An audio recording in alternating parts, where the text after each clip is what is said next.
Hello, and welcome to the Inside EVs podcast for September the 16th, 2022. This is episode number 128. On today's show, we'll be talking about Ford reforming its dealerships. Aptera Gamma makes its full debut. Peugeot launches the E308 and 308 SW in Europe. And we're going to look at the 0 to 100% charge curve of the BMW iX. I'm Dominic Yoni, Inside EV's forum moderator and Inside EV's editor. Joining us today is the scrupulous Tom Moloughney, Inside EV's editor and host of the YouTube channel State of Charge. We also have the multichromatic Mr. Martin Lee from the EV News Daily podcast, which is available on all the best podcast platforms. And of course, the convivial Kyle Connor joins us from the majestic, practically palatial halls of Out of Spec Studios, where he produces high voltage videos for a growing number of YouTube channels. Okay, before we get going, I'd like to ask that you please subscribe to this channel. If you're watching us on YouTube, please hit that thumbs up button and ring that bell icon for notifications so you know immediately when a new video is published. If you're watching us on Twitch, you can also ring that bell icon for notifications. And all right, so with that out of the way, welcome everybody. Good morning, Jordan, out in the audience today. He's asking about coffee. Oh, don't start. Coffee is almost ready. Okay. Well, better grab that mug. I guess he's not at your place, right, Kyle? No, Jordan lives down in Boulder, about an hour away. Oh, okay. Because I saw he had some videos on your channel today. He checked out the Polaris UTV, electric UTV. And he also rode the Zero DSR X as well for a video that went up. Yep. I was kind of thinking maybe we should have him on today because that's a great new product and he had a chance to ride it and everything. Well, just send him the link. He'll just pop in when we talk about it. Yeah. I mean, I don't have it on the list of things. We got a lot. We got to stick to the list. Yeah. Stick to the list. Well, we don't need to stick to the list, but I mean, it's the first three items because it's on the thumbnail and so people are expecting. It doesn't matter. We'll run through it. Let's move off. Let's kick this thing off with some news and then get to what we've been driving this week because we've been driving some stuff, or there's lots of stuff going on. As you can see in the background of Mr. Moloughney's shot there, he's got like a sparkling. We're going to talk about this in a minute. Looks insane, Tom. That looks so good. Getting there. We're getting there. All right. So early this week, at its annual dealership meeting in Las Vegas, I believe Ford laid out its future plans for dealerships and how they will sell cars. So there's a fair amount to this, and it might be a bit complicated, but luckily, Tom was one of just a few journalists allowed to attend this meeting, and he wrote all about it in a post titled, Ford Gives Dealers 6 Weeks to Decide If They Want to Keep Selling EVs on Inside EVs. So Tom, why don't you start by telling us what Ford's overarching goal is, and then we'll maybe get into the particulars a little bit. Sure. So the interesting thing is I was scheduled to go on that Polaris drive that Kyle was talking about last week. And I got a call from contact at Ford and said, look, we're going to be bringing all of our dealer network. We're doing our annual dealer meetings next week in Las Vegas. We'd like you to be there. And it's kind of unusual because these are typically private between the manufacturers and their dealer networks. I've actually been a guest speaker at one at Audi's dealer annual event once a while ago about electrification. And I was kind of like, well, I have something planned. I'm going to be doing a thing. And they were very blunt. They're like, look, we're inviting 6 people in the country outside of Ford and outside of our dealer network. And you're one of them. And you want to be there. So I was like, okay, I guess I'm canceling my Polaris trip, and going to Las Vegas. So, the news is that, Ford is trying to reshape how they sell electric vehicles. They understand that they're under a lot of pressure from companies like Tesla that have direct sales models that have an incredible financial competitive advantage because they don't have the middleman. And, they're much leaner and meaner. And we've seen articles written on this before where Ford has said, we have to figure out a way to close this gap because they're able to sell cars for less than we can. So one of the things they did was they created Model E, a division of Ford, back in March. We wrote about this on Inside EVs. They basically split the company into 3 arms. Ford Blue Oval, which is the division that's going to sell Ford's combustion vehicles, Ford Pro, which is going to sell commercial vehicles, and Ford Model E. Model E sells Ford's fully electric vehicles. Plug-in hybrids and hybrids still fall under Ford Blue Oval, but fully electric vehicles will be sold under Ford Model E. So what Ford came up with is a way that they could try to be more competitive without having direct sales. A lot of people speculate, I was even one of them, that when Ford created this Model E, were they trying to create like a sub-brand so that they can do direct sales? And the way that the Ford rep spoke to me when he originally called me, I thought that's what they were going to say. I thought that they were going to, like say, look, we're going to buck the whole system. We're going to fight it. We're going to get our team of lawyers, because that's what it would take. NADA, the Ford dealer associations, the lawsuits would be incredible. And Ford believes they would lose. And I believe they would lose too. They would be sued into bankruptcy if Ford tried to skirt dealer franchise laws in the US. They're so strong and so strict, you just can't beat them. So they came up with a way that how can we kind of be halfway there and still improve our customer experience? So what they're doing now is, and this is the amazing thing, they're giving dealers 6 weeks to make this decision. And it's an enormous decision. So they're really just putting their feet to the fire and saying you're either in or you're out. If you want to sell Ford electric vehicles, all electric vehicles, and have like a Model E franchise, it's not really a franchise, but it sounds like it is. They have to commit to a bunch of things, and they have to give Ford their decision before October 31st of this year. There's two levels that they can do. They can be a Model E certified dealership or a Model E certified elite dealership. There's not a lot of difference in the two. There's a lower financial commitment for just being certified. And if you're only certified, you're only going to get a limited number of electric vehicles to sell each year. Ford hasn't decided what that limited number is going to be, but it's going to be the same for all Model E certified dealerships. It might be, let's say, 20 EVs a year. And that came from when Ford kind of introduced this to the dealer groups before they introduced it to the dealership, because the dealerships have like representatives. It's almost like a union. And Ford did present this to the leaders before, and they had small focus groups of dealerships that signed NDAs, I would assume, and everything to talk about this. The dealers really pushed back on either you're all in or you're all out. So they created the certified level. And that's for dealers that maybe don't want to make the full commitment right now, but they still want to be able to sell electric vehicles to, let's say, their best customers. If a customer has bought 20 cars from a Ford dealership and now they come in and say, I want to buy a Lightning, they still can. So that's why they created that middle level, just certified. And the big investment here is going to be, if you want to commit to this, you have to install a lot of charging infrastructure on your property. And Ford's estimated it's going to be over $1 million to be a certified elite, and to have just a certified dealership, it's going to be about half that, about $500,000. Now, the one thing I will say is Ford, with this estimate, because a lot of people said that's ridiculous, how's it going to cost so much? It's a lot of money. It is a lot of money, but Ford didn't include incentives. And because they couldn't guarantee what dealership would qualify for what incentive, so they wanted to throw the highest number out there. This is what it could possibly cost. I actually work in this area. I have two companies here in the Northeast that I work with that help dealers install DC fast charging infrastructure. And quite frequently, we get 60 to 70% of the overall cost covered with various infrastructure incentives that are existing. And that's before this new, Infrastructure Act, the Inflation Reduction Act. So that number that I put out there, the 1.1 to 1.2 million, is not probably going to be what the dealers end up having to invest. But Ford couldn't include incentives and then have dealers not qualify for them, and then it would be an S show. Right. You know what I mean? With the dealers be suing Ford and saying, you said it was only going to cost $200,000. It's costing me $1.2 million. So I wanted to clear that up, because there was a lot of talk on the internet about how is it going to cost $1.2 million to put in one public facing DC fast charger. And that's worst case scenario. That's worst case scenario. It can cost that. So it can be $250,000 for the utility interconnect.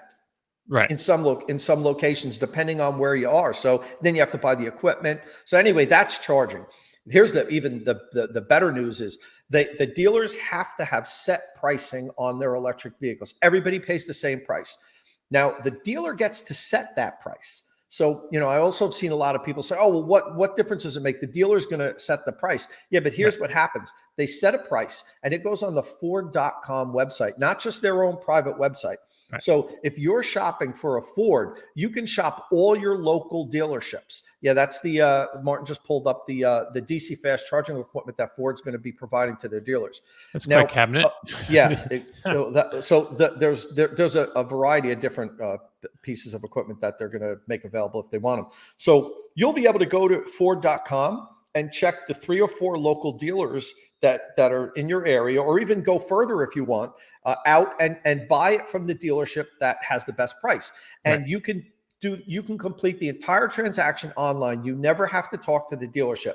And if you want, you can have the dealer has to offer free drop off and pickup service, not only when you buy the car, but even for service. Whenever you need service on the vehicle, the dealer has to offer a drop off and pickup service. So if you want, you can never visit a dealership. You can have everything done. You can order it, pay for it online, have it delivered to your house. It breaks, there's a problem with it, it needs service, and they have to come and they have to pick it up. And they also have a mobile service that they're going to put in. They actually have them out there already.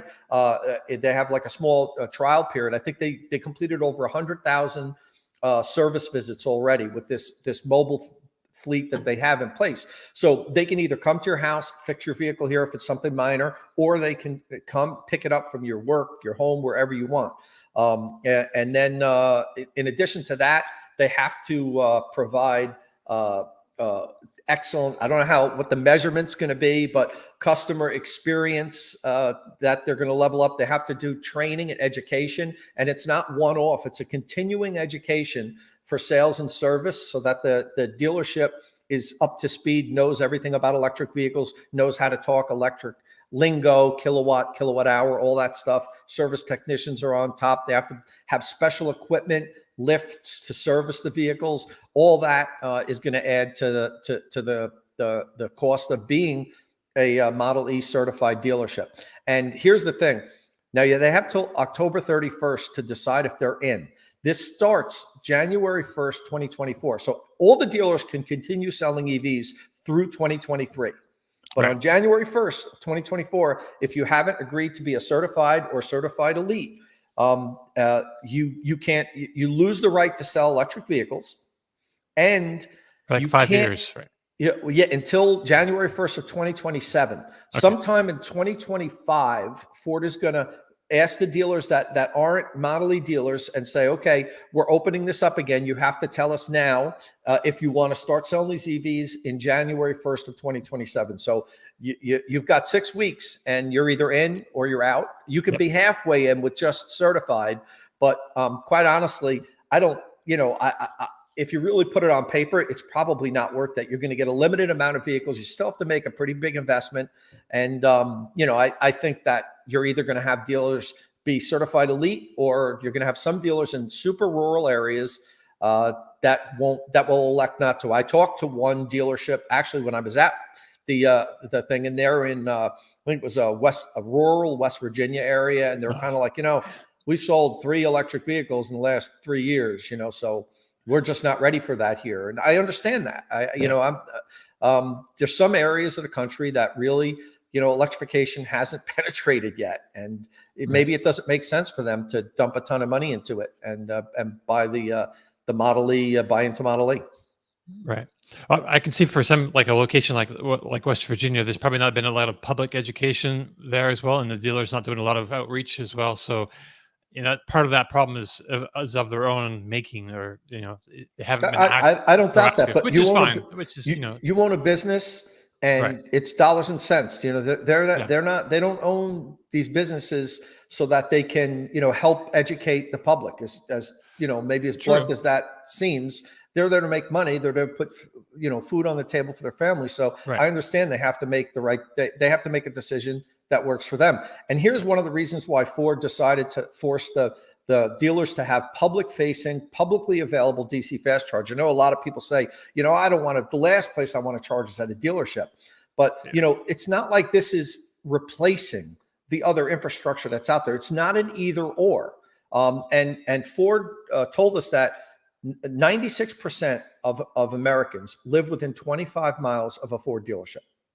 And 85% live within 10 miles. So, it's giving them a little bit of a backup. Like, well, if there isn't public infrastructure in an area, if you can't charge at home, if you live in an apartment, if worse comes to worse, we have a fast charger here, and it's at least one. And you might wait on occasion. Yeah, it might not be the place where you want to hang out and get something to eat, and but you can come in, use our restroom, and salespeople would love to talk to you about your next vehicle. As I understand why, and because I saw a lot of comments about people saying this is stupid, nobody wants to go to a dealership, and I understand that, but it's just adding more infrastructure, it's adding more layers. And you know what? If you're on a road trip and there aren't any public DC fast chargers, and there's a Ford dealership on the highway, you know what? It's any port in a storm. So, sure. Yeah, that's part of the whole deal that I kind of struggle with too, because they're putting this big financial onus on dealerships, but it's mostly tied to this installation of infrastructure, fast charging pedestals. But I don't know that people will actually use them, or if dealerships really want people just coming through and whatever, make a car and coming onto the property and creating traffic and all that kind of thing. But wait a minute. I have to cut in there. Yes, sure. They do. Dealerships want traffic coming through their parking lot. Even if it's a Hyundai pulling into a Ford dealership and charging, you've got somebody for 30 minutes, 40 minutes, whatever it is, walking around, looking at your cars. If you're a smart dealer, you have a salesperson ready every time somebody plugs into one of those DC fast chargers in the parking lot to walk out and say, hey, that's a nice Ioniq 5, spark up a conversation, right. Be friendly. Hey, do you need to use the bathroom? We got a restroom in here. You can get a cup of coffee at our service department. You know what you're doing? You're planting seeds. The person probably lives somewhere locally in that area, and maybe their next vehicle is going to be a Ford. Maybe they walk by the Lightning, when they're available, and say, you know what, that's a really nice electric truck. So use it as an opportunity. I think the smart dealers do want that. The smart dealers, yeah. I've just heard like anecdotal, like stories of people saying, they drove their Leaf or they drove whatever to because Nissan has a fair amount of fast chargers or 50 kilowatt hour chargers or 50 kilowatt chargers, but they're not always getting a great reception at the dealers, so, but that's training, Dom. That's having the OEM explain to the dealers why this works, why you should do it, why you should be EV friendly. Early on, Nissan didn't really do that. They just mandated it and they plopped them in. They didn't have any follow up on making sure they worked. There was no kicker that they had to be working. That's involved with Ford. These are going to be part of the Ford's Blue Oval net charging network. So Ford will know immediately if one of these goes down. And okay. They'll supposedly follow up on it and tell the dealer this thing has to be fixed. They have they have the hammer. If a dealer's not performing under the agreement and they're not, the charger's been broken for months, Ford could send them an email. Okay, you don't get any more Model E vehicles until that thing's fixed. Will they? I don't know, but they'll be able to. Cool. Hey, Tom, I just want to clarify one other thing. So there's the Model E certified elite, and then there's just a Model E certified. So the elite can get as many EVs to sell as they want, but the lower level is capped. Yep, it's capped. And okay. I had asked them, would it be capped based on your volume of the dealership, or will it be the same for everyone? And Ford was like, we actually, that's a great question, because we thought about this for a long time. And they said, we're coming back to, we're going to make a hard cap that all the dealerships have the same amount, 10 EVs a year, 12 EVs a year. They said it's not going to be a high amount. It's going to be only to satisfy the dealership's most loyal customers. So if you're not a loyal customer and you walk in, they will not put in an order for you. The dealers were just concerned that they would lose their customers, because every dealership has a group of like elite customers that, you know, have been buying there for 25 years. They bought 20 vehicles. Yeah. They don't want to say, no, we can't sell you that. So, Right. so they made this kind of an exemption, and they're giving them a limited number of vehicles. Right on. Hey, Kyle, do you have any questions about this? I mean, I'm just looking forward to seeing it work in practice. It'll be great. I mean, nice to see Ford really putting the hammer down on everyone. Look, Polestar's got it to work with a dealer network, and it works pretty well there. So there's the proof. But at the end of the day, I think we don't really know until we see it all play out. It's all in the execution. You're right, Kyle. Right. You know, it sounds great. Everything sounds great on paper. You know, I talked to everybody. I talked to Ford CEO Jim Farley. I mean, about this, and we asked them hard questions, and to a man, everyone on Ford's team seemed absolutely dead serious about this, almost as if it was like an existential threat that if they don't modernize, if they don't improve, if they don't hit on all these points, the startups that can sell direct are going to eat their lunch, and they know that. So they said, we have to be leaner, meaner. They also talked about reducing inventory with this online ordering. They won't have to have as many vehicles on the lots. That's going to also help them shrink the amount of inventory and lower their cost per vehicle. Because, I mean, they were adamant about closing that financial gap. That if they're at a competitive disadvantage of $2,000 or $3,000 per vehicle, we can't win. And it was all about we have to get to a point where we're winning. Right. I believe Jim Farley was saying that Tesla is has a $2,000 advantage on them on the cost of selling cars or something like that. Exactly. That's what I'm referring to. And they talked a lot about shrinking that gap. And, that's a lot of these things they put in place were meant to do that. Right on. Martin, have any Ford dealer questions? No, I'm curious about how it works in the US, because Ford and the Dealerships Association are, Ford, the only tool in their tool bag, if you like, is to limit supply, which of course is a bit like cutting your nose off to spite your face. If Ford say you can't sell our vehicles, then Ford don't sell vehicles. But is that because of the power of the dealers and because of the way that your legal structure is in terms of franchise ownership? Is that the only tool that they've got is withholding their love, if you like, you know what, if you don't want to play the game, then we just won't supply you? Or in their contracts, do they have to supply at least something? I mean, these agreements must be big legal documents themselves. Yeah, I don't know the bones of the details of franchise agreements. As you said, they're probably hundreds and hundreds of pages. But in a nutshell, yes, Martin, I believe that is the only effective stick that the dealers have. We have very strict dealer franchise laws here in the U.S. I've been working or dealing with this for the last 7 or 8 years with all the different OEMs. It's why, in many states, Tesla can't sell cars.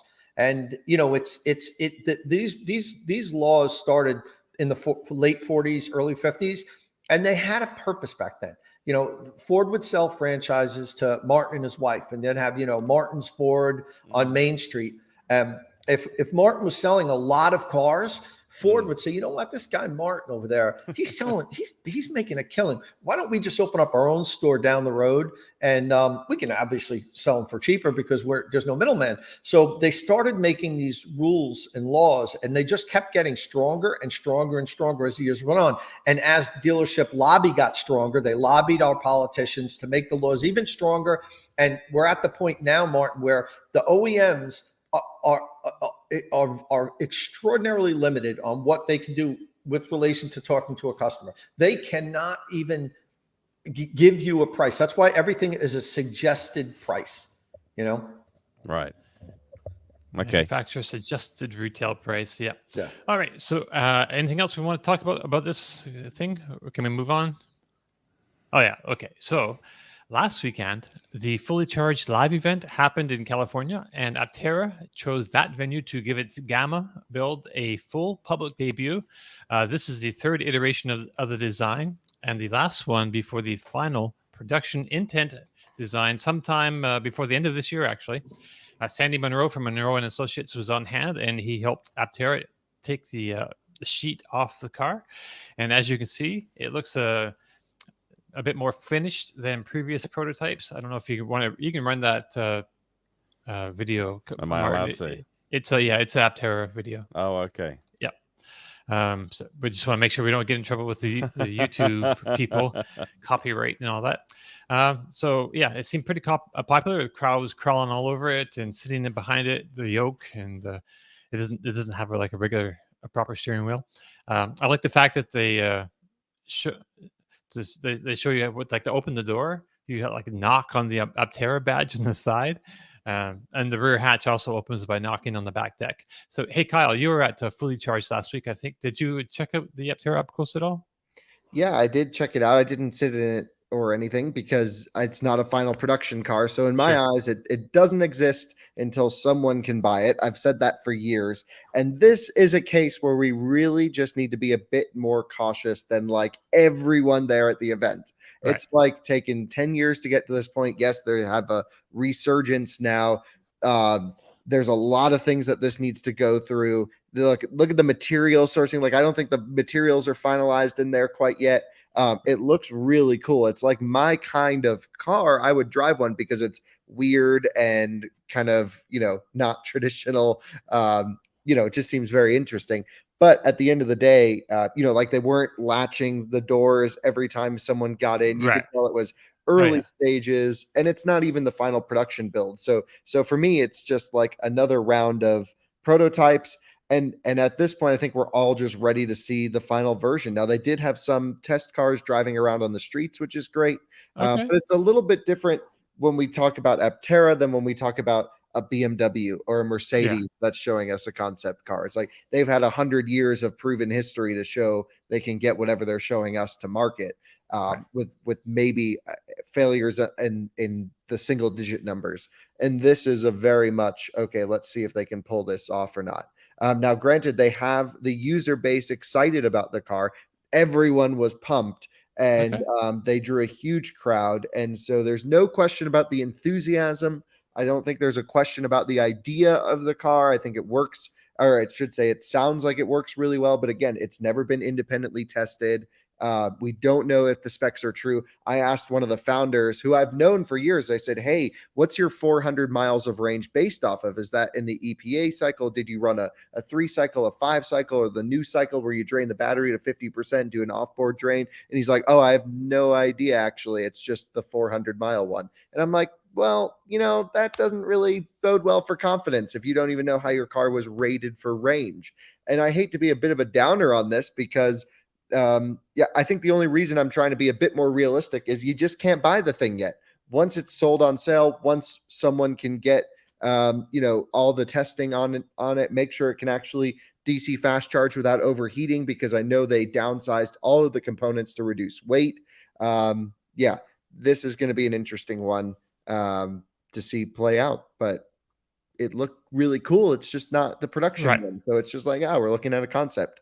Yeah, I know. I'm still waiting to see the production. You can tell there's a couple places even in that little clip that you can see, like, I think they 3D printed a lot of like the parts on that, or they're not like commercially available parts, like some hinges and fasteners.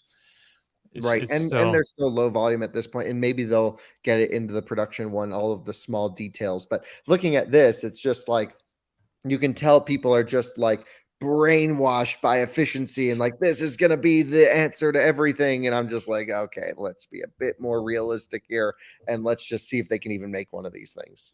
Right. Yeah. I like the car and I like the idea. So it's like a new small development. So I just want to give them a little bit of a mention here. Did they go down the whole route of which they were doing a few weeks ago, which was trying to lobby politicians to kill CCS and make Tesla the only plug in the United States? Are they still banging that drum, or was that a one-off day just to get some attention? I don't know. I didn't spend much time around their booth during the event, and I think they're still pushing for it according to their social media posts and everything. Okay. I think it was a good marketing move the first time. Now it's just kind of getting old. Just not going to happen in my opinion. Well, it's not that. That's what I was interested in, because when they had all the attention, Aptera need people talking about Aptera, whether for good or bad. And when they went down this route of saying, right, we need to lobby Congress and kill CCS, and Tesla's the only way forward. Of course, the Tesla community went crazy. The 5%, the 1% hardcore of Tesla went mad for it, and then I think everybody else was like, well, That's your song. That's silly because of every EV sold with CCS, and that's what made me worry about Aptera. Was it's clearly such a stupid thing to say, or such a stupid thing to hang your hat on. Like, it's not a stupid thing for a random Twitter account that wants to gain followers or just wants engagement or clicks, because with Twitter you can say something stupid, and people will retweet you if they agree with you, or if they retweet you and say, hey, this is stupid. Like, it's all about oxygen in the room, right? So that is essentially what I thought they were doing with it, and I would be interested that if they continue this on with a very serious, a very structured, let's only use the Tesla plug, here's our plan, I'd have more respect than that. If they've just sort of they got their 5 minutes of fame and they've gone away, that really made me worry about Aptera and just kind of how serious they were about entering the EV landscape. I don't know anyone at Aptera, and we've interviewed them on this podcast. Yeah. They seem very nice and they seem very genuine. They've been through some highs and more lows. They've been through more lows than highs. We really wish them the best, but there's a lot of, and what I think this is? I think this is because if you're watching this podcast for your first, second, third week, Tom's been doing this longer than the rest of us, but for a few of us that have been following EVs for more than 5 minutes, as the Trevor Milton court case is underway this week, there's been more than one company in the past who have made lots of noise about, hey, look at us, and some of us are jaded, and I kind of come at that Aptera as that sort of kind of like, oh great, right. Well, good luck. Well, good luck. That's how I feel too. It's like, we'll see it when you make it, and then I will be just as excited as everyone else, because that thing, if it was true, is so freaking cool, and I'll buy one. Like, it looks amazing, and I can't wait to drive it and do stupid things with it. But it doesn't exist now, so why waste the headspace from my side of things? Yeah. Right. Kyle, just one question. Did you notice, since we're talking about the plugs, was the charge port open? What connector was visible? Like, what? No, didn't see. Again, I kind of just stopped by, said hello to the founders of the company, had a quick chat, looked at the car, and then moved on. Yeah, didn't give it a close look. But I promise you, when they release the production intent one, I think that's when we need to get involved and say, okay, let's drive it and let's go to the factory and let's see if they can actually build these things in series productions. Yeah. It's just pretty interesting. The whole story is just fascinating, I think, and it's probably make a really great book if someone get like all the really inside, like, dirty details. There's a lot of a really long book. Yes. Yeah. Anyway, let's longer than we have time for. So let's just move along. So not big news for our American audience, but I thought it was at least worth mentioning that since it's part of the Stellantis group, Peugeot has quietly debuted its E308 and E308 SW. The SW, I believe, stands for station wagon. Martin can correct me if I'm wrong. Yeah. These are electric versions of cars that exist with internal combustion powertrains and have relatively small batteries, 54 kilowatts, 54 kilowatt hours with a 51 kilowatt hour usable. Peugeot is saying they're the most efficient vehicles in their class, getting 4.89 miles per kilowatt hour. So power is up on the previous Peugeot EVs, but still only it's 115 kilowatts, 156 horsepower. And we estimate that it would get to 60 miles an hour in about 10 seconds. So it's not like a sports car. Maybe the most interesting thing about this car is the battery. It's a new chemistry made of 98 or 80% nickel, 10% manganese, 10% cobalt. So the 811. It's a 400 volt system. And despite its top charge rate of only 100 kilowatts, supposedly it charges from 20 to 80% in under 25 minutes. So it's not cutting edge at all, but it's at least decent. So we don't need to spend much time on this here, but Martin, can you fill us in on what this car means to Peugeot? Yeah, Peugeots look like this on the day they're sold, and they never look like that again. You buy a Peugeot because you've got a family, and it's going to get wrecked and trashed. Like, no one's on a Sunday morning cleaning their Peugeot, being like, "Wow, look what I bought." You buy it because you have to. It's like Citroen and Peugeot sell on price, and these are absolutely essential electric vehicles for the average family that wants to transport, kids, dogs, shopping, holidays, stuff like that. Absolutely. Nick says the man with an MG. 100%. I bought that MG because of the price. And Peugeot is exactly the same. And so Citroen, and you absolutely look at the monthly payment on that, and as long as it's as low as possible, then these cars will do enormously well. Okay. Well, do you know, Roth, they didn't release the prices for this one yet, but do you have any ballpark idea where they're at? These cars need to come in somewhere mid-30s. So if they're £35,000, that's obviously with all the taxes and stuff, which all our prices are, then if you can get into one of those cars from that, look, that's still far too much. That's still 10 grand more than someone who's coming from Ice World is expecting to walk into a Peugeot dealership and say, right, I need my new family car, and this is what's it going to cost, and they're still going to be blown away by the cost of an EV. But, prices are coming down, and these cars will bring the prices down. Well, they sell the combustion version of this in the UK, the E308s. So are those around 25,000 pounds? Honestly, I don't know. All right. I understand. Yeah, I totally understand. I'm so out of touch with the ICE. I mean, I try to keep up with the ICE news, the internal combustion vehicle news. But it's got, look, this has got some kind of Skoda Enyaq thing going on about it, but with the longer boot. I think it looks really cool. Very practical. It actually looks great. Very practical. I would have one of these in a heartbeat rather than an SUV or crossover. Yeah, that's a nice station wagon. Anyone have anything they want to say? Chip in with this? Love the design. I also want to know who made that charging cable so perfectly straight. You mean it could be CGI? I'm shocked. No, it's not. There's no way. That's right. All right. So let's move along. A little bit of BMW battery news. The automaker has been talking up its Gen 6 battery, which will use cylindrical cells. That's a departure from the pouch cells that it's used in the past. Apparently, BMW believes going cylindrical can help them cut the cost of finished packs by as much as 50%, which is huge. BMW says this new battery, it's the same diameter as the new Tesla 4680 cell, but it's taller.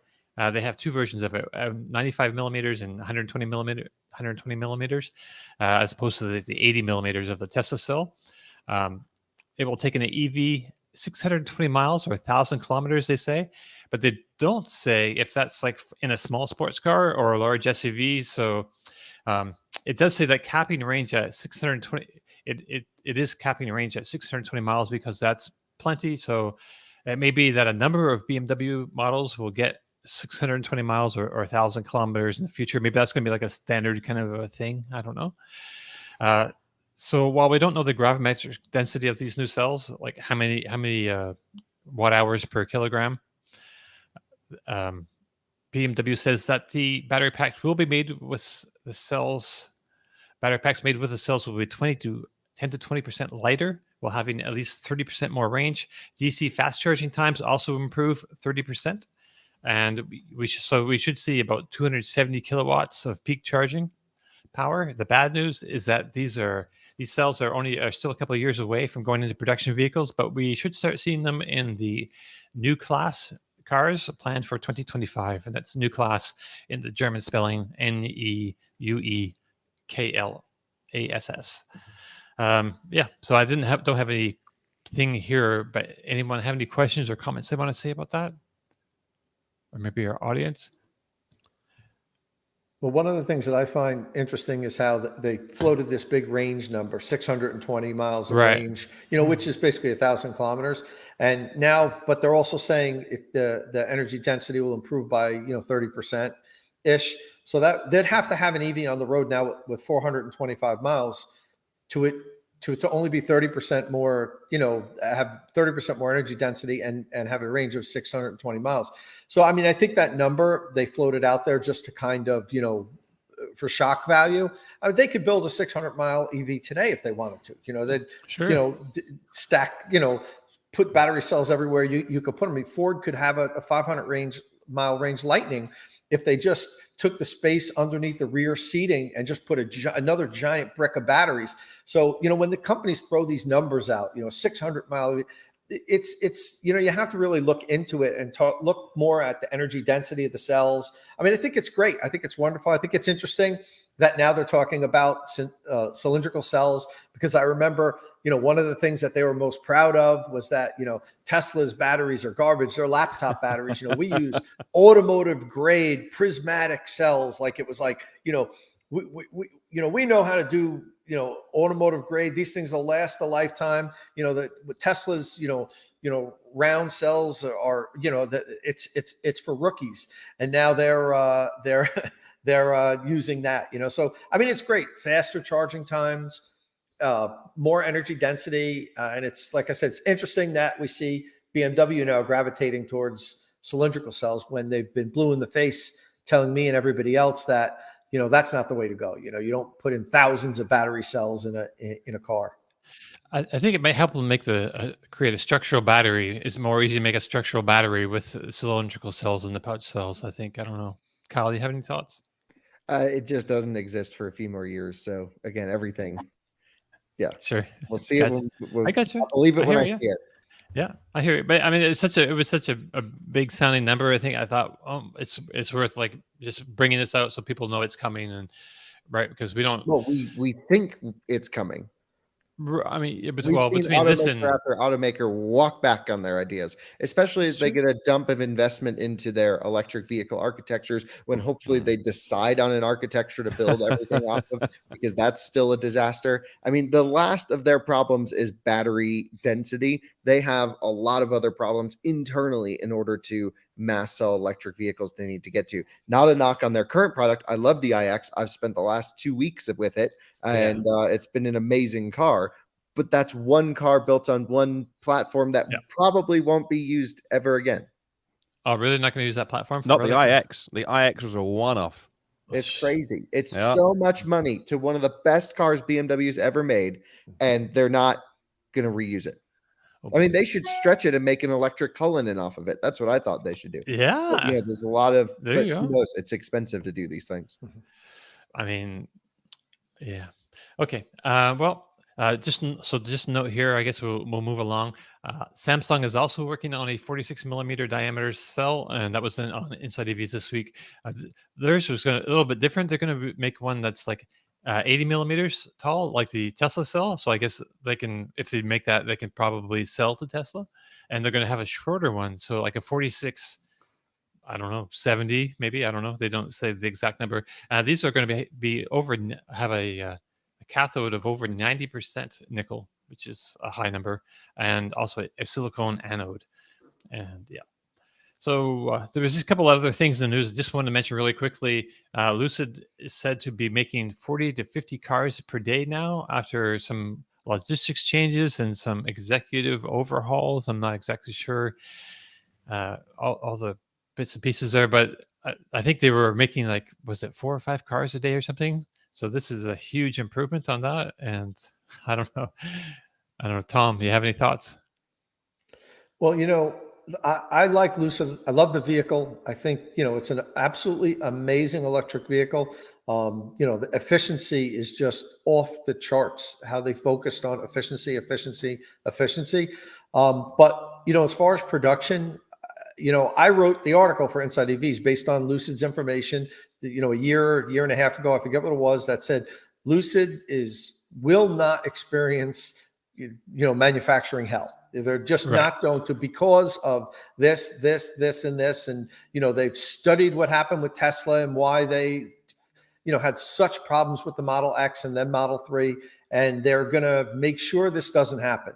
Well, this is like production hell squared. And I know there was a bunch of changes recently. I suppose that they had to make some changes, even though the people that were in there seem to be industry pros that know what they're doing. I don't know who to put the blame on. It could come from the top, but they had to make changes because I know part of the problem is the supply chain right now. That's, absolutely part of the problem. I know you see people saying, I'm sick of hearing people complain about supply chain problems. Well, what do you want them to do? They can't force somebody to send them a part when the company's saying they don't have it. So yeah, that's a huge problem, but it goes way beyond that. And I hope that they've righted the ship here, because it's getting late early with Lucid with their production, and they have to ramp up to making hundreds and thousands of cars a week. I think, what was it, halfway through the year they only produced a little over 1,000 vehicles the first 2 quarters. That's crazy that it's been that low. They have to. Yeah, Simon just said 50 cars a day is not that bad. They have to get into the hundreds of cars a day in order to keep their company going. I know they're sitting on a lot of cash reserves, but no industry burns through cash like the auto industry if you're not putting wheels on the pavement. It's true. It's very capital intensive.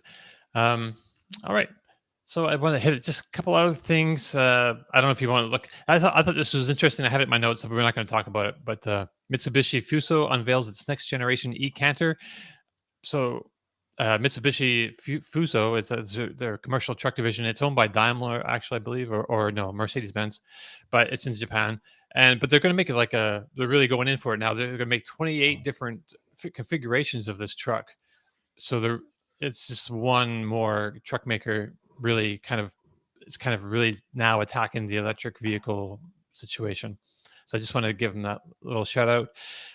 So also, see, Tesla may install its first V4 supercharger with solar in Arizona. So this is an article on Inside EVs. Right. So the next version of the supercharger for Tesla is the V4, and that's going to allow CCS charging as well, CCS2 fast charging. And the first one is going to have like 40 stalls, a 3 megawatt hour battery pack, mega pack, I guess we can say. And so I can charge about 40 big battery EVs just from itself, but I imagine it would be, always be recharged from the grid or from the solar that's on site. And the charge speed might increase, they say in an article here. I'm not sure if we've heard anything like solid about that, but we say the current peak for V3 superchargers is 250 kilowatts, but they too will be upgraded over time in order to be able to deliver charging speeds of over 300 kilowatts. I don't know. Kyle, have you heard anything about this? Yeah, but and they will increase power, and I think Elon's tweeted about it, which doesn't mean it's going to happen, but for sure, at this point, 250 kilowatts is great. The cars hit it pretty easily. Mm-hmm. I think Tesla needs to do 2 things with charging. They need a little bit of a different charging curve. I think they got to open it up a little bit. It's really not class leading at this point. They hit 250 kilowatts. And then I was just editing a video because it went up when I road tripped my Model S to California. That car tapers at like 35, 36% state of charge off of 250. The Taycan holds 270 to 50%. The Lucid Air holds pretty high on the new charging curve, but I'm going to test that next week. And so basically, Tesla is no longer class leading with their curve. Version 4 charging should be really interesting. We don't know much about it at this point, but why not? Version 3 could give more power than it does today. It wouldn't be hard. It would just load balance across their 4 stalls. The biggest issue would be the handles and the connection point getting hot, because that already happens at 250 kilowatts, which is 680 amps, something like that. That's what heats it up. And it is liquid cooled, but I think they should have kept the same thickness at the version 2 chargers rather than thinning it down for version 3, and then that would have helped with longevity. Right. I saw that. So GAC in China, the automaker in China, has a charging system, and I think it was 480 kilowatts. But I saw a video on their system the other day, and they have water cooling not only in the core, but also in the handle is water cooled as well. So is every CCS cable. They all they run all dielectric fluid right to the pins. Okay. Okay, I didn't know that. That's good. Yeah, Thank Tesla does it too. Okay. Anything you want to say anything about this, Tom? No, not really. Okay. It's interesting. Let's get them. Okay. Let's get them out there. All right. What we're doing for and just really quickly, Sono Motors received an order for 12,600 Scion solar EVs from a company called Finn, Finn. I know Kyle's checked that car out. They're coming out. It's one of those ones. It's like it's it's a startup. It's like a young company. They haven't sold anything, so it's hard to say if they're actually going to make it. But this is, looks promising. Customer orders. That's like part of the, one of the pieces that you need to be a going concern. Yeah. So, but let's move on to what we've been driving this week, because that's what we've been dying to. Actually, can I butt in for a second? Oh, yeah, go ahead. Because I don't know if we've discussed it yet. We've talked a lot about future stuff, but maybe we should talk about stuff that's already happened here. Sure. The first is Mercedes EQB is at dealers. Oh, is it? Yeah, they just threw them out there. It's like on sale, and then they didn't say anything. So Mercedes is having a big event in Denver next week to drive all of their electric stuff. And I was like, EQB. And then I went on some websites, and they're like, in stock. And it's like, what? So this car is for sale in America today. Right. Whether or not they're immediately available, I'm not sure. Didn't know that was the thing. Also, EQS SUV will be launching soon. Yeah, so that's pretty freaking exciting. Also, some charging news that's happened this week that's happening right now, which I think is actually quite positive, is Electrify America is ripping out a lot of their older failing hardware and replacing it with new hardware. We've discussed this, but it's actually happening now. And so it's happened, I think, completed at 4 stations with more under repair, either starting now or coming soon. And I've been swinging by my local station, just a cruise through the parking lot every day, and they've been working on it, and it's completely offline. And I think by maybe today or tomorrow, it should be back online. So it'd be, I'm presuming, like a 4 or 5 day outage for hopefully better future reliability. And they're not ripping out the Chatamos. They're leaving the original Chatamo location and then filling the rest with the new unit. So you'll have a whole bunch of new shiny ones and then this old ugly thing on the end, which is good, because I see tons of Leaf owners charging there that need the Chatamo spot. Okay. Kyle, quick question, which I didn't ask, and I spoke to Electrify America about this. I didn't know they were going to leave the Chatamo unit. The Chatamo units currently have a CCS plug and a Chatamo connector. And unfortunately, I'm sure you've witnessed it. I've seen it a million times. There's a bunch of open stations. Someone pulls up and plugs into the Chatamo unit with a CCS, then a Leaf pulls up, and they're screwed. Are they going to remove the Chatamo plug from the old CCS, so that at least it's from the old station, so at least Chatamo users have a dedicated station? No, I don't believe so. I think it's going to be a CCS Chatamo. It will be untouched, is what it looks like to me. And I think that's fair, because there's still only 4 stations, and you still need 4 CCS spots. And then for the occasional Chatamo use, it's nice to have it there. Yeah, it's just unfortunate that people don't understand, that they shouldn't plug into that one unless they have to. It's the same thing with a Chevy Bolt owner plugging into the only 350 kilowatt unit on a station and sitting there for 2 hours to charge. Now with the new stations with the balanced power, that won't be a problem. So that's a good step in the right direction. But it was always hard, I would say, to maximize that, because most of them were 2 150 kilowatts and 2 350 kilowatt installations. So if you had a Bolt, you couldn't plug into the one with the Chatamo. So that leaves one station that's available that's appropriate for you to plug into. And then it's like, oh, well, then do you plug into the Chatamo or do you plug into a 350? And you're like, you should just be able to roll up, plug into whatever you want, let the thing charge, and their balanced charging will make that possible. Okay, well, driving habits has the solution here. It's been Electrify America fixed it. There's stickers now, and that's going to solve the problems of the education on the charging stations. Right. Everyone will pull up; they'll know exactly which one to use. Who won't figure that out? Just look for the sticker. They should just went with colors. I think No. More complications. It should just be a number, and we just already the number. use the number, which is, if you understand simple numbers, 350 is more than 150, which is more than 50. And it's not hard. Yeah. And how about a little coaching in the app? When you select, when you hit a charging station, there could be a pop-up that says, information. Do you want to learn a little bit about which station best suits your electric vehicle or something like that? Just put it out there.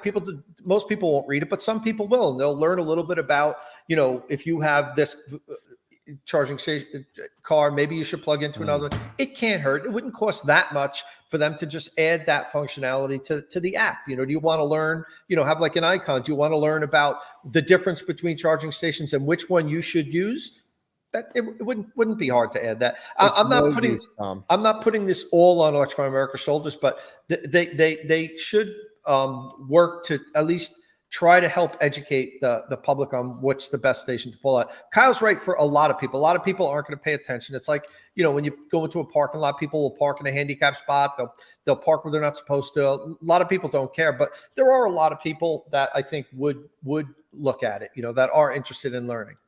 Yeah. All right. And there's the new cabinet there. Someone was asking if they have the balanced ones in place, if they're doing the balancing thing yet. That we're showing. Sorry? This one that we're showing is currently set up as a shared configuration. Right. So I think that's part of it. It just goes in. That happens when they put it in the ground. That's part of it. It's basically like a version 2 supercharger, one charging power feeding 2 dispensers. Right. But it should be site-wide. I think that's still old school tech. Everything that is being installed now is still, you know, 3 years old for European standards. We need full centralized power for an entire station. Yeah. And you have a video. This is your video here, I believe we're looking at. Yep. Okay, on your channel. It's not a video about the new units. It's a video about the upgrades that are going on. Right. All right. So getting back to what we've been driving, you've been driving your Rivian R1T a little bit, sort of. At least you've put out a 10,000 mile report with your service experience at Rivian. Do you want to give us a real quick rundown on that? Yeah, Rivian service was fantastic. Look, it's an early truck. We expected some issues. The truck had some issues. Okay. I still think it's extremely well built, but little things like clicks coming from the driveline that definitely need to be fixed. A tiny bit of panel misalignment, which I didn't care about, but since it was going in, we just mentioned it and they fixed it. The tonneau cover is completely broken, still broken. I think the worst design part of the truck. But overall, like, the thing is so solid. So anyway, Alyssa brought it in for service. Genuinely, I know our audience will never believe it. They didn't really know who we are. We just dropped the thing off. They were extremely communicative. They were quick to fix everything. And they even offered for us to pick it up only after a day or two, but they were waiting on a part. I was away in Europe, and I said, hey, just keep the truck there until this one part came in. It was like a speaker grill for the inside of the truck because we had a blown or a malfunctioned speaker from the sound system. Okay. But it was really a really great experience. I could call them, get someone on the phone instantly. They would text. I booked the appointment through the app. They had me film a video of all of the issues so I could order all of the parts before I even dropped the truck off, which I thought was great. And overall, it was really fantastic. And they offered to come up to the house to fix, the remaining stuff. And we just, like I said, left the truck there. But really nice experience. Nice. I guess the challenge is to keep that experience as intact as they scale up and become larger and everything. Right. But I think it's also dependent on service center location, because I've heard negative service experiences. But I know a lot of Rivian owners in Colorado, a lot. And I think we have 500 in the state. I know a percentage of those. I don't know what percentage, but I know a lot of people that own them. And we all talk about how awesome our service center is. So it's not just for me. It's like everyone loves the guys here in Denver, and they do such a great job. They really do. Right on. I actually saw one on the road last night. I just love it. This is like the second or third time I've seen it at nighttime in Tallahassee. And it's like, there's a Rivian. I could see it down the road, that light bar across the front. It's, oh, man. Yeah. All right. And so, you had a video this week about the benefits of an 800-volt EV architecture. I thought that was a great little watch. I don't know. Do you want to talk about that at all really quick?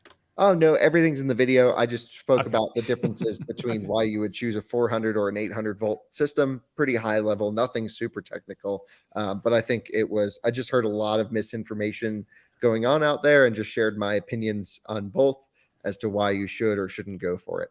Right. Hey, you know what? One thing I was thinking about while I was watching that was, so with the 800-volt system, maybe some of the power switching components are more expensive to do it that way.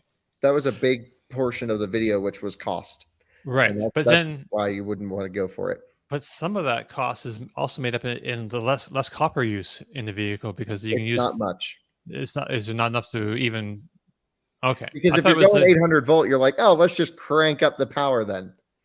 right. Okay. So, I don't think there's anything measurable there that's going to make up the difference for all the subcomponents. But as more 800 volt vehicles come to market, the stuff will come down in price. And That's so right. right now, I just think high 400 volt is the sweet spot. But if you're chasing ultimate efficiency, or you want to be the fastest, or you want to be whatever it is, you gotta step up the voltage there. All right. And also, you are the proud owner of another EV. Yeah. you I you bought bought another car this week. you bought another car this week, Yeah. and I don't know if anyone can guess if anyone wants to take a guess of what Oh, you the video's bought. already posted. So Right, yeah, but they we might told not have seen everyone. it. I've seen it Yeah. because Yeah. I have my notifications on. I bought the cheapest electric car for sale in the entire country. Yep. And On it eBay. didn't on eBay. Well, no, it was on any website for Okay. sale. I used Auto Tempest, which basically pulls every website car for sale into one. Found Okay. the cheapest car, not even cheapest running or not running, the cheapest one. It does run. Looks really great. It's got racing aero enhancements to the side there. And so that's just, active aero component. Right. And I'm so excited about it because at the end of the day, we cover this, world of expensive cars that are unobtainium for most of our viewers. And, us trying to decide, should you buy a Model S Plaid or an EQS or a Lucid Air, isn't that helpful to the common person. Right. So I have tasked our team with basically coming up with a way to cover more inexpensive EVs, more used EVs. And that's exactly what we're doing. So I bought the cheapest electric car for sale in the country. I've also tasked our new guy, Max, with creating a $25,000, used car purchase. And so he's going to go on a test drive of all of the EVs used under 25 grand, which is where that tax credit maxes out at. And we're going to end up buying a car at the end of it, just like a normal person would, and running it for a little bit. So need to cover the inexpensive stuff. And I'm just so excited about my racing Leaf. I'm going to go pick it up this weekend. I'm leaving tomorrow morning in the Rivian. I'm going to drive out to Washington, throw it on a trailer, and tow it back. I was thinking I would drive it back, but its range on the highway. By the way, the owner's a viewer, which was great. So I bought the car. He's like, oh, I already know what's going to happen here. And Nissan Leaf Cross Cabriolet coming to a channel near you soon. Ooh, Cross Cabriolet Leaf. We got to get the chainsaw out. Yep. We're chopping this roof off. With the pack in there, it might have enough structural, rigidity to hold together if you do that. Usually, like, the roof is an important part of the structural integrity. And if it falls apart, that'll make a great YouTube video. That's true. And then Jordan can drive it without any worries. Maybe. We'll see. Oh no, this is a spicy machine. It's red. Right. So let's and the video is fun to watch too. It's like you with your dad giving you good advice, about talking, looking whether you should buy this or not, what you can get with it for if you sell it, which is not much. Which we're never going to sell this thing. Once we buy it, it's staying in the family forever. Right. We're actually in the process of getting a small warehouse to house everything, but building up a small collection of fun and interesting cars that I enjoy, not necessarily just the most expensive stuff. You could make a pretty cool dune buggy with that, but we're doing dune buggy with the Model 3, lifting it, doing stuff. So I think we go full donk. We squat the rear, raise the front, put 24-inch wheels on it, convertible. It's going to be awesome. Okay. All right. So you also did a BMW iX DC fast charge this week from 0 to 100. 105 usable. I don't know if you want to give us a quick rundown on your findings on that. Oh yeah, I mean, again, in the video, it's really only for people who are in the market for these cars because, for the common person, it's a 400 volt system architecture. It's basically a typical CCCV charging curve, which is constant current, constant voltage. It asks for 500 amps all the way until it hits a certain point, and then backs its way down. There are ledges that it drops down. However, the BMW i7 will have the next generation of charging curve that should be smoother. And I'm testing that the first week of November. So I'm looking forward to going through all the i7 nerd stuff. Also, because I think the 7 Series needs to be really good, and I'm not sure it's as good as it needs to be just off of initial glance. But yeah, the charging on this is great. Again, I took it on a 3,500 mile road trip. I've piled the miles on this thing over the last week, and it's been truly wonderful. It has so much range, this car, 340 miles at 70 miles an hour. That's in crazy. the least efficient configuration, and so much range that this at 50% on a road trip in actual usable miles is what our e-tron gets at 100%. Wow. And it's just truly insane. So this is a car that you charge to just enough to get to the next station, and then you're off. But it's not that bad of a middle charging curve either, where I found myself running to get lunch or something, or taking a conference call, and I would charge it to 70, 75% quite often on the trip. And then I would be able to skip 1 or 2 stations after that. So there's a couple different strategies here, but I was really impressed overall with how well this package works for, again, being a EV built on a singular platform that will never be reshared, and B, not being an 800 volt system architecture. It's about as good as you can get from a 400 volt car. Yeah, man, I don't understand what's going on over there at BMW. They're such a clear-cut winner here, and they're only making one. Okay. Yeah, one thing I think we should also mention to our viewers is winter time is coming. Yes. And so I ordered yesterday all the winter tires for all the cars. And so I would just encourage you to look at that sooner rather than later, because even then supply was looking a little bit I was like, oh, they're like, we got 3 of these left. And I'm like, well, I need 4. And they're like, oh, we found the 4th somewhere. So and speaking of that winter coming up, I mentioned, I think on the podcast last week, that I sold my Tesla Model 3. And I have 6 18-inch winter tires with less than 2,000 miles on them for the Model 3 for the 18-inch wheels. So I'm going to sell them, but somebody here in New Jersey, somebody that can drive and pick them up, I'm not shipping them anywhere. So if you have a Model 3 with 18-inch wheels, you live in New Jersey and you want winter tires, send me a message and maybe we'll make a deal. Right on. Yep. All right. So anything else we want to talk about? You want to talk about, Kyle? Anything else you've been driving this week? From my side, trying to think. Yeah, just a lot of stuff. We're doing e-tron versus Model X versus iX today. We were trying to get an R1S in time, but it won't arrive in time for this. So that'll be a few days late, but that's going to be an interesting one. What would you guys go for? Because that's a tough competition right there, in my opinion. iX. I mean, I don't know. After listening to you talk about the range and charging speed and just the driving experience, and yeah, but there is something about the e-tron that you just sit like another 6 inches lower inside of it. It's got way better of an interior, in my opinion, for just usability. Okay. Yeah, the iX, I haven't really felt that comfortable in it. I feel like I'm sitting on top of the car. The dash is really low. It's quite futuristic, but the seats kind of suck, in my opinion. Whereas the e-tron just is perfection. Fits you like a glove, as they say. Yeah. Interesting. I don't know. Martin, you seem like a Tesla Model X man, if I had to guess. I've never owned one. I need to get it out of my system. You do. The e-tron is something else, though.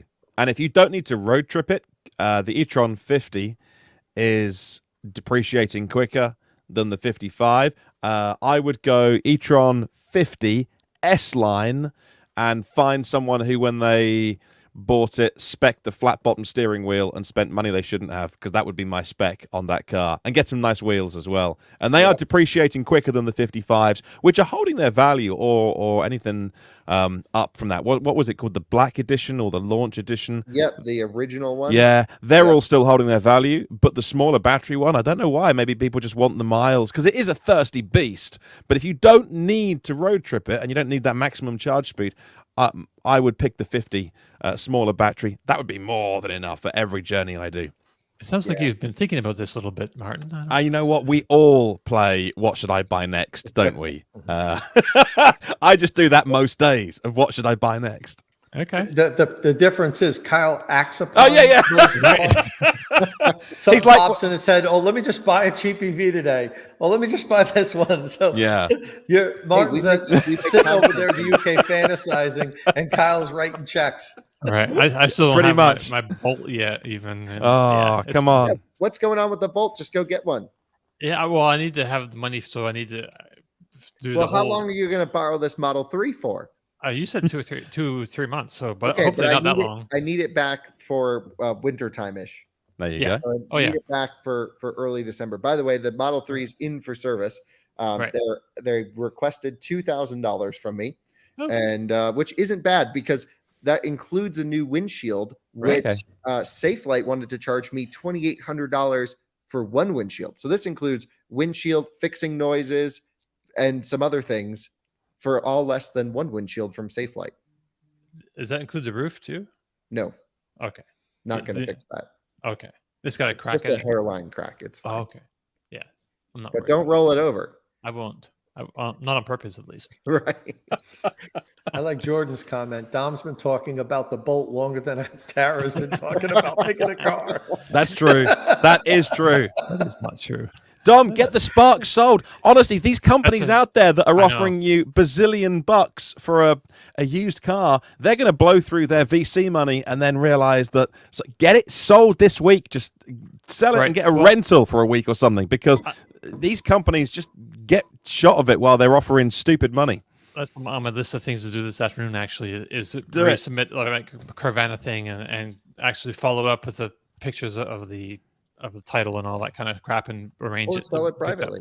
Well, I don't know any of the specific ones. We've got a couple over here, and whenever I put stuff in, it just comes out at real. I don't know how they make any money, because it's, one of them's owned by an auction house. One of them's, just pulled out of Europe and coming back to the UK because the models don't work. But some of these companies offer so much money for your used cars, and I know the market is hot, but I don't understand it. But if you can wait, sell it privately. I suck at selling private. I don't like asking people for money. It's so much easier to like a company is like a faceless Well, you're thing. not asking them for money for nothing. You're giving them Yeah. Yeah, I know, but it's like you. You're not Give on me the money. road. How many cars have you sold, Kyle? How many cars have you don't sell cars, you just buy cars, right? Selling is so much, like you said in your video, it's so much easier to buy cars than sell cars. Yes, that's Right. true. I hate selling cars, which is Exactly. why we now need to get a warehouse to put all the cars. Right. Or just give them to your friends to borrow for a while. No, well, I'm done with that. No one's borrowing my cars except Dom. I'm just joking. I better be Everyone is be welcome to Ooh, very include careful. a Jordan. little bit of a Yeah. dig there. I'm not going to mention at who. No, and Jordan's welcome to borrow my Leaf. All right. So the elephant in the room, or the room is the elephant, actually. Tom, what's going on here, man? Your garage is like totally transformed. Yeah, so we talked about this a little bit earlier, a couple of weeks ago. I'm doing a complete garage makeover. I actually partnered, full disclosure, with a company called Garage Living, and they do this. They like pimp out your garage. People have Ferraris and stuff. They put lifts in your garage if you want it.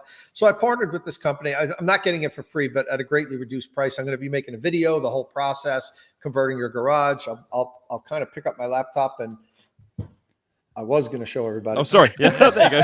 Sorry. So behind me, you'll see I have the Tesla wall connector up. I have a couple of NEMA 1450s. They're not even wired yet. I'm going to be installing that soon. And on the other side, kind of where you can see that thing coming out of the wall, that's where the Ford Charge Station Pro is going to be for my Lightning. So I'll give us a quick walk around. Got a bunch of cabinets on this side over wow, here. that's cool. On this side over here, I've got, this is going to be the wall where all my charging stations are mounted. Right now, they're just on this portable rack that I have. But as you can see, it's all slot wall. So it's going to be on, they're going to be all hanging up on that wall. And I'll use the wall behind me, as always, to do most of the videos. You can see I have over here, a monitor now. So I'm going to be able to do some recordings here and point to graphs and stuff on the monitor as I'm talking about my charging reviews and so forth. So super psyched about it. It's coming out great. But there will be a full video on the whole process, a time lapse of them doing everything. I just need to get the electrical work done here now. And at the same time, I'm upgrading my service to 400 amp service at the house. I'm installing the Ford's intelligent backup power to power my house with my Lightning.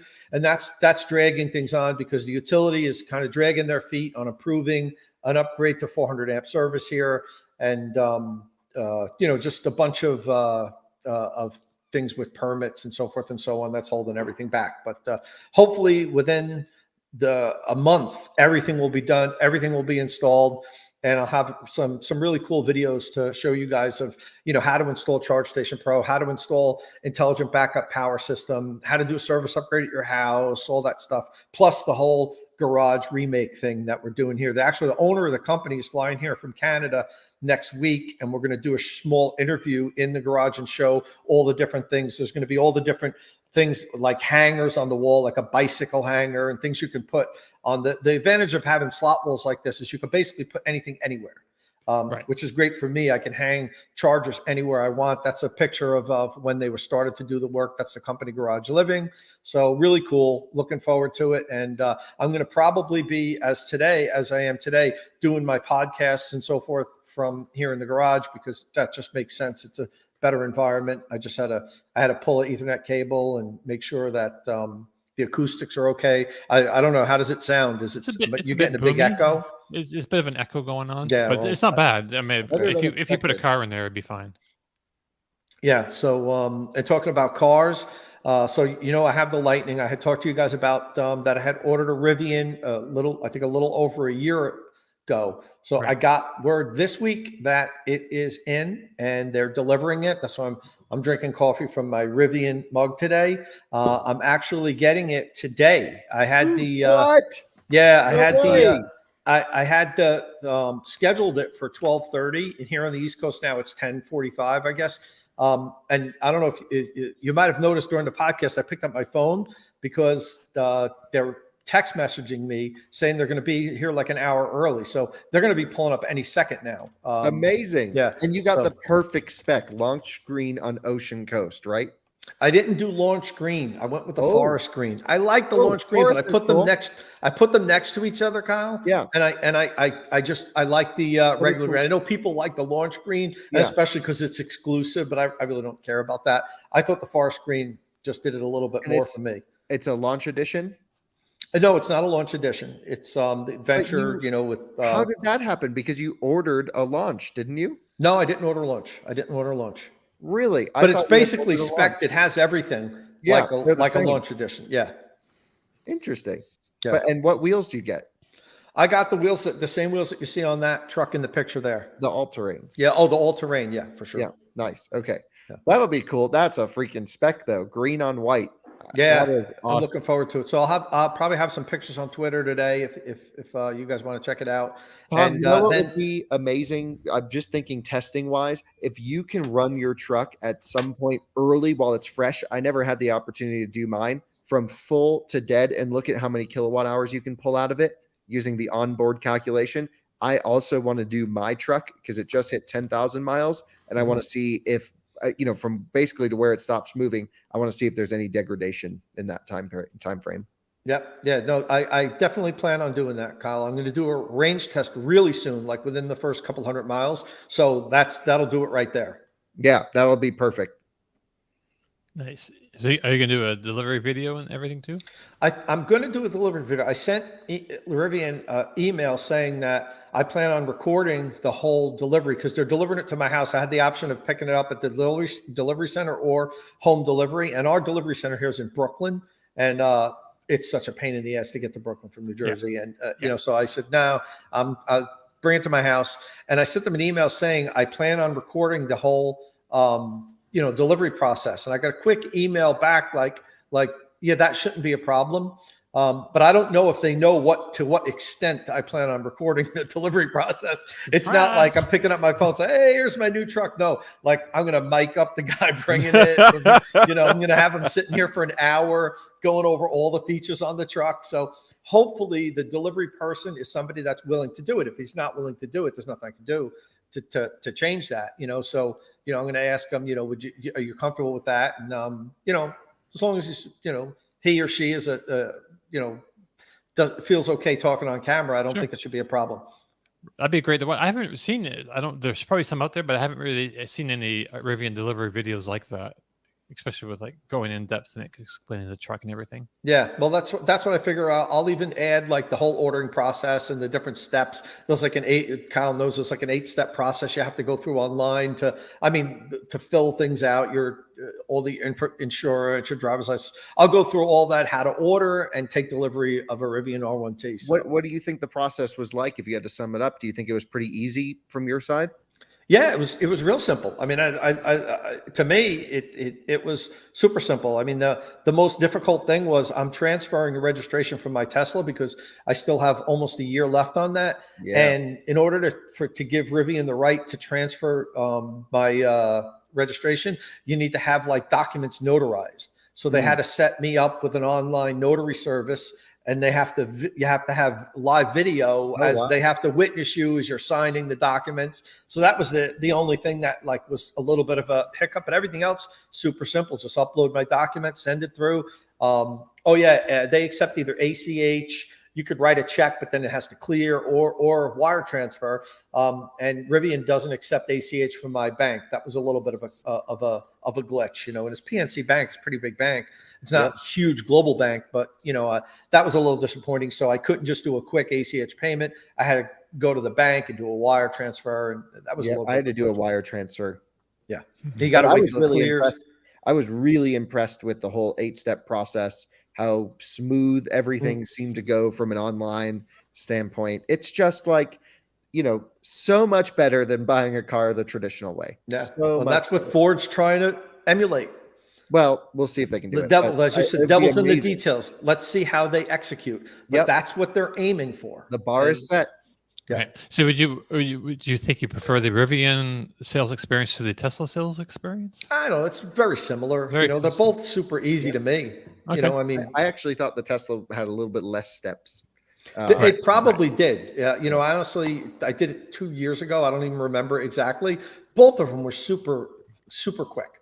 I mean, Rivian, I will say this, has more communication. Tesla, like nobody emailed me, nobody called me.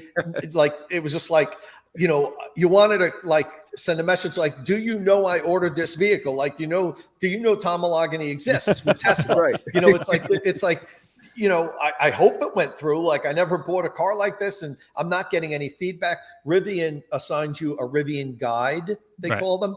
That person's been emailing me, calling me. You know, they actually called me about a week or two before they were going to send me the email to finalize and do everything. And they're like, we just want to still make sure, you know, that you're going through the purchase and everything, because really soon you're going to be getting an email saying that your truck's ready and you have to do this 8-step process. So I like the fact that Rivian is very interactive. I have a name, I have a phone number, I have an email. None of that with Tesla. I can't, I think that's an advantage. You know, it sounds like an advantage to me. Nice, but I will say it was nice because we've had a few Teslas on our side. When I went to pick up my Model S, it's all videoed. We walked in, we said, "Hey, I'm Kyle." They said, "Hey, sign this. You're taking over the car. Here are your keys. Have a nice day." Literally 30 seconds. But it didn't used to be. When Tesla sold handfuls of cars, you'd go along, it'd be an occasion. There'd be like a guard of honor walking you into a showroom where there'd be a silk cloth draped over, and it was the proper kind of dealership experience if you wanted that from Tesla. I will say they did offer me, "Do you want us to show you around the car?" But they're like, "You kind of already know the thing," and I'm like, "Yeah, just please, thanks, have a nice day." And that is the problem with scaling, or a challenge with Tesla scaling, because now you're just another number in the 2 million cars they'll make this year, near as damn it. And if you're buying a car, you're just another name. And if your car is in for service with Tesla, that's the big issue with them at the minute. And Rivian can give you that personalized experience. Rivian need to, because they're new and they're learning. But it's, people have more recently, perhaps this year, had their car in with Tesla, at times for weeks. And they're just emailing, and you can't get, there's not a human being to get hold of. And then you finally text again, you get a reply, which is basically, new mobile, who dis? And you're like, you know who I am? You've got my car. And it's like, that's the problem. Rivian should absolutely be doing what they're doing. I love that. I love the personal service. Yeah. All right. So if anybody's wondering what type of content you're going to be getting from me, I think I'm not going to be reviewing cars for a little while. I want to show you guys something really quickly that? since we're talking about my garage. I want to open up this. Okay. It's not going to be beer. Nope. Boxes. Holy wow. moly! Most of those are EVSE that I have to review. So Wow! Oh my God. Stations. I'm just going to be doing review after review, and then I even have some more That's like over months there. of work right there. So That's get ready for insane. some extreme charging station reviews, because I stopped reviewing them for a little while because I've been ripping apart the garage. So Yeah. now I've got like, I don't know, 1, 2, 3, at least 12 here that I have to do reviews on. So It's like at least a That's week. like almost 2 right? weeks worth of content.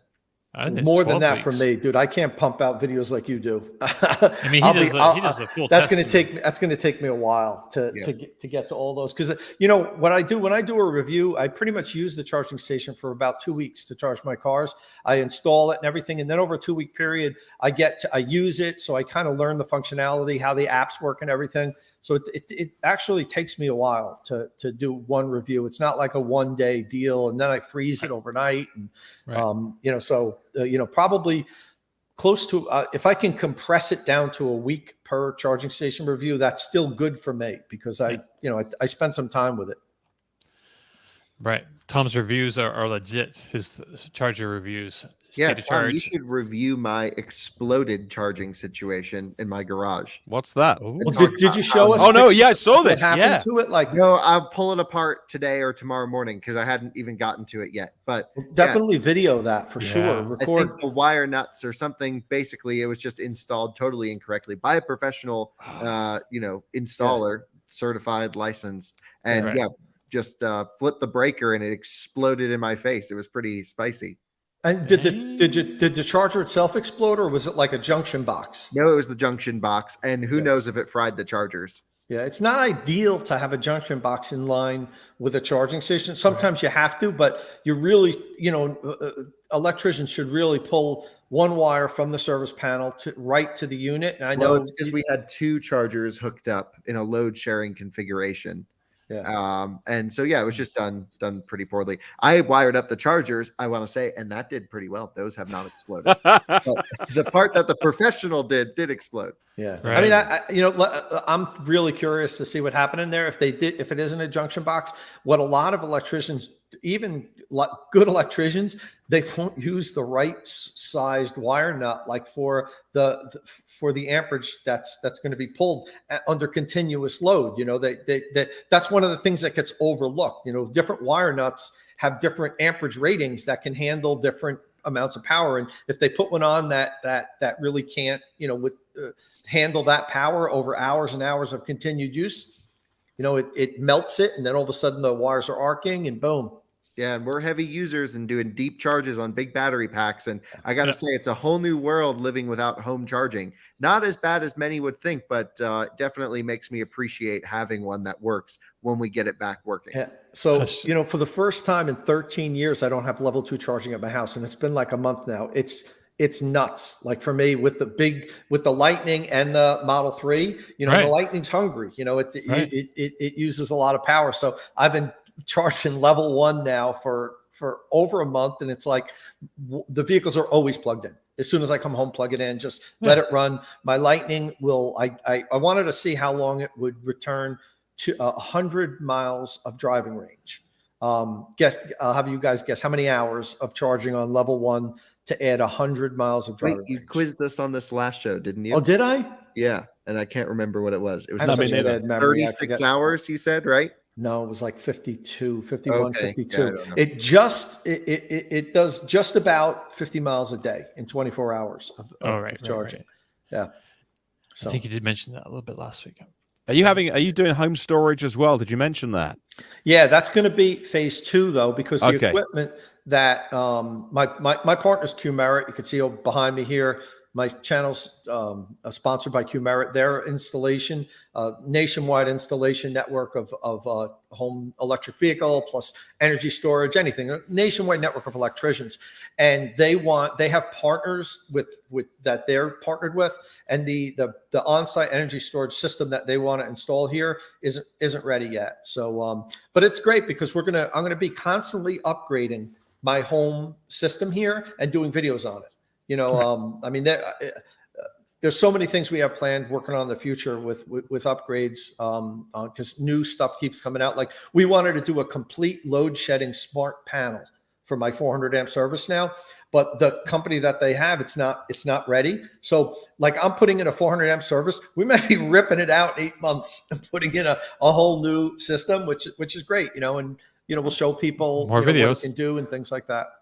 Yeah. So there seems to be a general consensus in the comments that wire nets are terrible. Yeah. And that absolutely the U.S. should look at WAGO terminals over wire nuts. That's a little out of my area of expertise, but okay. All right. Yeah. Take care, Kyle. Kyle had to go. Kyle, He has a call. He had a call at 4 o'clock. He's got at my time 4. Oh, I missed that. I see. All right. I'm sorry. 1 second. Bye, Kyle. Okay. Tom's going. What? All right. No, he's got some. Is this you and me, Martin?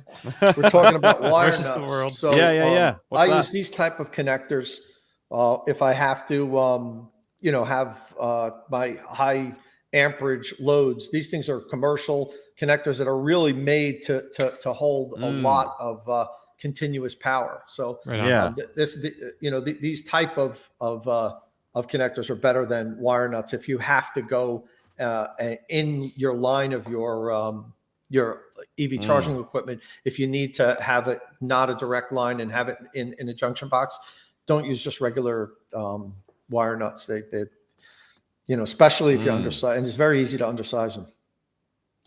Right on. Okay. Let's see. So, so you had one video. We didn't mention this actually. We're up against the time, but you have a video charging your Tesla that you just sold via your Ford F-150 Lightning, and there's a post on this on Inside EVs, and you have a video on state of charge. I think it's on. Yeah. So, the Ford Lightning has Ford Pro Power on board, which the conventional Lightnings also have. It's just that the Lightning comes standard with the highest power rating, 9.6 kilowatts, 40 amps of power you can offload. But you can't do that from one outlet. That's the total output. The 240 volt outlet that they have, will deliver up to 30 amps.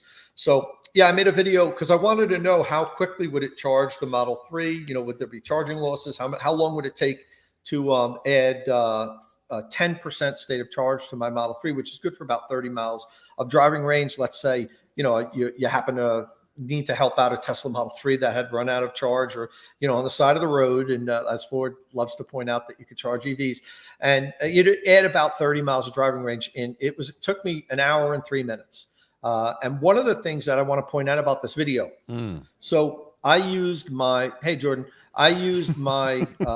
Ford, the portable charging cable that comes with the Lightning. Okay, so on the back of the label, it says that it's a 32 amp unit. The problem with the Lightning is that it delivers 30 amps. Now, most electric vehicles are going to try to pull more than 30 amps if they have an EVSC that can deliver more than 30 amps, because it'll communicate. So what a lot of people had posted online was that they tried to charge their Mustang Mach-E with a Lightning, and it'll charge for a minute or so, and then it shuts off because it's trying to pull 32 amps, and the Lightning saying, I only have 30 amps. Right. Now, unfortunately, I didn't know this before I made the video, and I didn't mention it in the video, which is why I want to talk about it today. So evidently, even though my Lightning's portable charger that comes from Ford is labeled 32 amps, just like the Mustang Mach-E's, they look identical.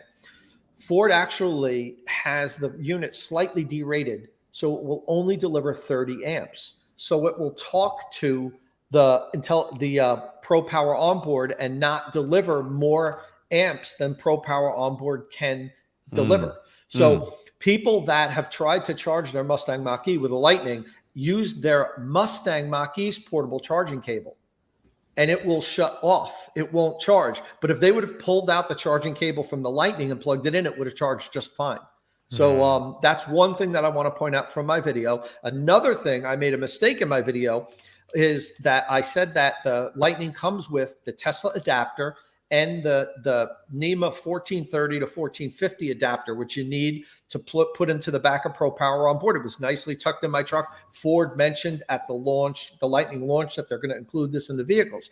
What they didn't say, and I talked to them when I just went out to talk to them about this new dealership thing with Model E, was that they were only doing that for like the first wave or two of Lightning owners.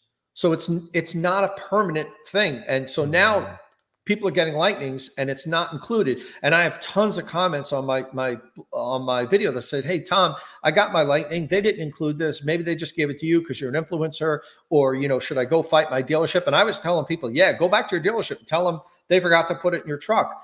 That's not the case. If it's not if it wasn't in your truck, you weren't in that first, I think, one or two waves of deliveries, and Ford's not including it. So I kind of scolded Ford a little bit at this event and said, that's terrible. You didn't communicate that. Everything you said is that it was going to come with it. You never said just the first 2,000 trucks or whatever. Right. And what I did, offered them unsolicited advice, which I'm notorious for. I said, the Tesla adapter, I don't see any need for you to include that, because that's expensive. It's like, $100 or whatever. I mean, Ford probably paid $75 for it or whatever. But I said, you need to include the NEMA 1430 to 1450 adapter. That should be included with the truck. That probably cost them $10. Right. And, because that allows you to use Pro Power on board with any device that's a NEMA 1450 plug. So, we'll see if they listen to my advice on that, because it seemed like they took it to heart and were like, yeah, that sounds like a good idea. And that should be included with the Lightning, just that adapter, maybe not the Tesla adapter, but in any event, that's what I learned out of this. Those two things, after making the video. I wish I'd have known them before, because I would have put it in the video. But that's the case. That's why if you try to charge the Lightning with a different portable EVSE that can pull, if you try to charge from the Lightning with a different portable EVSE that can deliver 32 amps, it's not going to work. You have to use the one that came with the car, the vehicle, the truck. Roman's going to be pissed. Right on. Right. Hey, so welcome, Jordan, precision driving expert extraordinaire. So right up at the end of the show, but I mentioned earlier that you drove the Zero motorcycle DSR X. Is that what they're calling it? Yes. And that's an ADV, basically, kind of style bike. Yeah, they call it Adventure Sport. They call it the first electric adventure sport bike, which is funny because Energica has their new one, which they didn't technically call it Adventure Sport. It was just like adventure. So right. Nomenclature, right? Right. So have you driven that one, by the way? No. Okay. Talking to Energica now to have them send me one, which would be great. And I'm literally in 20 minutes going to pick up the Livewire one. So really just jumping all in on electric motorcycles.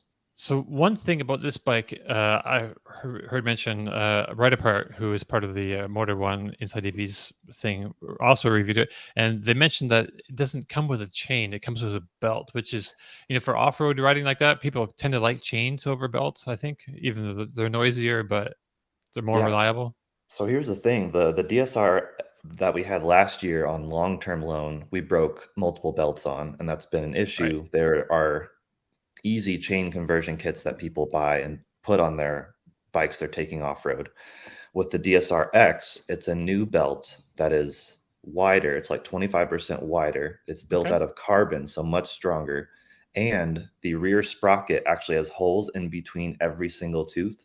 So dirt and sand that gets in there gets filtered through the holes, so it's not between the belt and the sprocket, which is how it usually breaks. Nice. So it's a really clever solution, and we'll have to see how durable it really is. Right. I'm half expecting just to see more broken belts, but maybe they've actually solved it, in which case I hope they take that tech to the rest of their lineup. Yeah, I mean, that sounds like a great, I don't know, do other manufacturers do that? That you know of? I don't know. I haven't ridden the Livewire since it was a concept 7 years ago, so I'm sure it's a completely different thing now. You drove the Livewire back then? Yeah. Oh, that was right when it was in Avengers 2, the film. Right. And now I'm gonna go ride it after seeing it in the long way up, which is like my Okay. favorite series ever. Okay.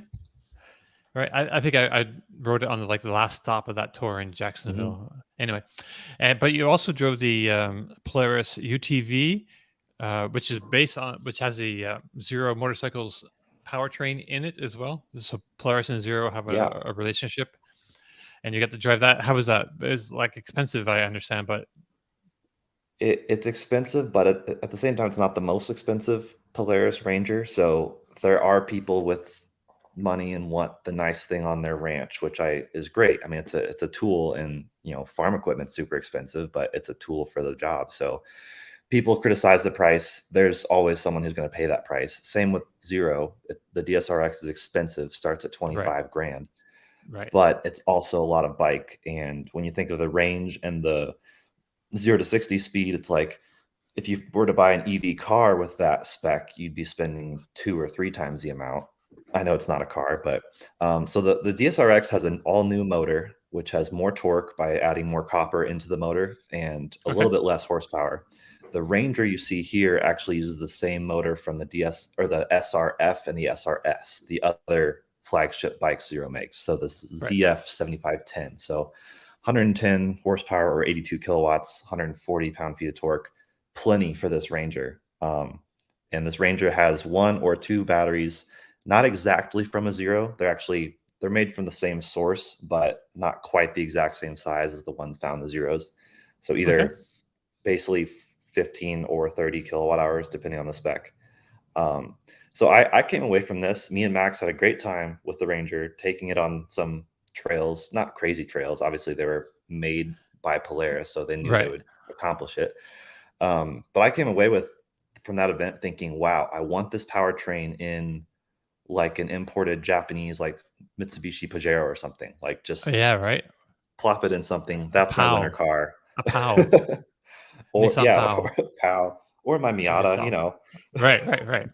I mean, all right. Hey, man, I'd like to talk about this more, but we're way over time and everything. But I'm glad you could join us and share that little bit with us.